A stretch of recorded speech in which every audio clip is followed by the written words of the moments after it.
ময়মনসিংহ জেলার মুক্তাগাছা থানার ৭ নং ঘুঘা ইউনিয়নে গতকাল রবিবার বাদ আসর বাংলাদেশ খেলাফত মজলিস মুক্তাগাছা থানার ৭ নং ঘুঘা ইউনিয়নের কমিটি গঠন করা হয়েছে। উক্ত মিটিংয়ে উপস্থিত ছিলেন থানা কমিটির সকল নেতৃবৃন্দ। উক্ত মিটিংয়ে বক্তব্য রাখেন মাওলানা আশরাফ আলী, সিনিয়র সহসভাপতি মুক্তাগাছা থানা, সহসভাপতি মুফতি সাইফুল হক ও সাংগঠনিক সম্পাদক মুফতি তাজউদ্দিন মালতিপুরি, সাধারণ সম্পাদক মাওলানা ফারুক আহমেদ সহ অনেকে।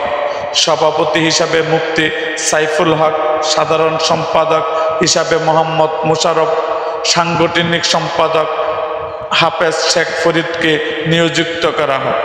সর্বশেষ কমিটি গঠন শেষে সভাপতি দোয়ার মাধ্যমে উক্ত কমিটি সমাপ্ত ঘোষণা করেন।